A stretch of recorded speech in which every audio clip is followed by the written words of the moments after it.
위 자료는 60세쯤에 얼만큼의 금액을 모을 수 있는지에 대한 가정 지표를 알아본 것이며, 보시는 것처럼 우리에겐 시간이 필요하다는 점, 그리고 그 시간에 따라 금액은 큰 차이를 보인다는 점을 아실 수 있습니다. 안녕하세요. 재정하는 남자 추준호입니다. 오늘은 은퇴연금을 언제부터 준비를 해야 할까에 대한 주제를 가지고 이야기를 나눠볼까 합니다. 여러분들은 은퇴를 위한 준비 잘 돼가고 계신가요? 저도 손님 혹은 지인분들과 이야기를 나누다 보면 은퇴라는 단어를 꺼낼 때 불편해 하시는 분들도 계시고, 또는 되게 멀게 느껴져서 지금은 준비하지 않아도 되는 이러한 단어로 많이 접근되어 왔던 걸 느낍니다. 대부분 이런 말씀들도 많이 하시죠. 나도 은퇴연금에 돈 넣고 싶지, 근데 지금은 돈이 없어. 아마 영상을 보시는 많은 분들이 공감하실 수 있지 않을까 생각되는데요. 물론 저도 공감하고 저도 해봤던 말입니다. 하지만 지금은 누가 뭐라고 안 해도 알아서 은퇴연금, IRA와 같이 우리밤에 열심히 준비해 나가고 있습니다. 자, 그럼 왜, 어떤 이유 때문에 은퇴연금 말고도 비상금, 생활비 등 우선순위를 해야 할 곳들이 이렇게 많은데도 불구하고 저는 어떻게 은퇴연금에도 불입을 시작할 수 있었는지, 오늘은 캐주얼하게 이 내용을 조금 공유해 보고자 영상 준비해봤습니다. 우선 심플하게 생각해봤습니다. 나는 왜 돈을 모으지? 왜 저축을 하지? 자, 크게는 두 가지로 나누게 되지 않을까 싶은데요. 당연히 현재 사용되어야 하는 생활비와 그리고 미래를 위한 준비 때문이겠죠. 여기서 미래라고 함은 또 크게 세 가지로 나눠볼 수 있을 거라고 생각합니다. 미래에 가족들과 함께 쓸 생활비, 그리고 의료비, 그리고 일을 하지 않고도 쓸 수 있는 은퇴연금. 이 중에서 이미 미래 생활비는 많은 분들께서 은행 CD나 요즘 많이들 하고 계신 주식 등으로 준비를 하시는 것 같고, 의료비와 은퇴연금도 이를 통해서도 준비하실 수 있을 거라고 생각을 합니다. 하지만 의료비와 은퇴연금은 미리 조금씩이라도 시작만 할 수 있다면 크게는 두 가지 효과를 볼 수 있습니다. 첫째, 세금 혜택, 둘째, 복리 증식 효과입니다. 여기서 의료비는 저의 전문 분야가 아니기에 오늘은 이야기에서 제외하도록 하고, 은퇴연금에 대해 포커스를 맞춰서 이야기해 보도록 하겠습니다. 은퇴연금, 다들 알다시피 다양하지만 우리에게 친숙한 두 가지가 있죠.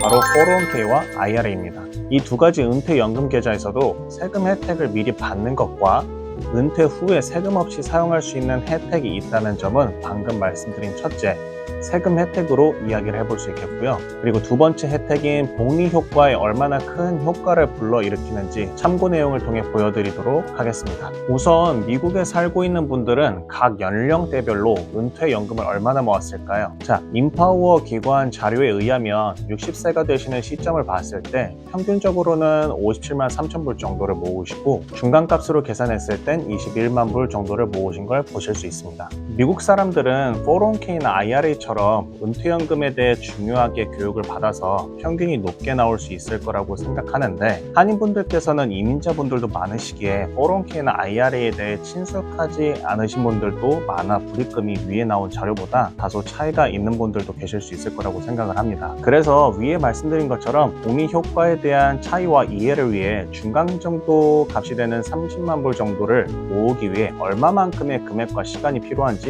말씀드려 보겠습니다. 만약 20살에 은퇴연금을 불입하기 시작해 보겠다고 해보겠습니다. 100불씩 매달 꾸준히 40년간 넣었다면 얼마나 그 금액이 됐을까요?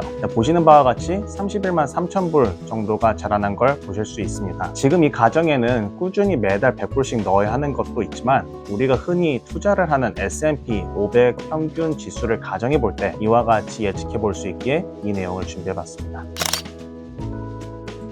두 번째 자료를 보시면 40살부터 저축을 시작하신 분이 계시다고 해보겠습니다. 이분께서는 20살에 불입하신 분처럼 대략 30만 불 가량이 모이기 위해 몇 년간 그리고 얼마나 매달 불입금을 넣어야 할까요? 자료를 보시는 것처럼 매달 600불씩 8% 정도의 수익이 뒷받침된다라는 가정하에, 그리고 20년간 투자를 하실 경우 33만 불 정도를 모으실 수 있는 걸 보실 수 있습니다. 세 번째, 50세라고 가정해 보겠습니다. 이분께서는 30만 불 정도를 모으기 위해 얼마의 시간과 금액이 필요할까요? 자료를 보시는 것처럼 1,800불씩 매달 10년간 8% 정도의 수익을 받을 수 있다는 가정하에 31만 6천 불의 금액을 모으실 수 있는 걸 보실 수 있습니다. 위 자료는 60세쯤에 얼만큼의 금액을 모을 수 있는지에 대한 가정 지표를 알아본 것이며, 보시는 것처럼 우리에겐 시간이 필요하다는 점, 그리고 그 시간에 따라 금액은 큰 차이를 보인다는 점을 아실 수 있을 겁니다. 100불, 200불이 정말 작은 돈도 아니라고 생각합니다. 줄이고 줄여도 100불, 200불 줄이기 힘든 거 저도 공감합니다. 하지만 지금 준비하지 않는다면 미래엔 준비할 시간이 없습니다. 저 또한도 제가 먹고 싶은 음식, 사고 싶은 거 줄여가며 어느덧 불이익 금액이 많이 늘어나게 되었습니다. 자녀분들에게 그리고 본인에게 먹고 싶은 거, 사고 싶은 거 줄이시라고 당연히 제가 할 수는 없는 말이지만, 본인의 미래를 위해 어떠한 게 좋을지 한번 돌아보시면 어떨까요? 오늘은 여러분들 뿐만이 아닌 저를 위해서도 리마인드하기 위해 이 내용을 정리해봤습니다. 보시면서 좋은 영향이 되셨으면 좋겠고, 마무리로 정리하는 의미에서 은퇴연금을 모으실 때는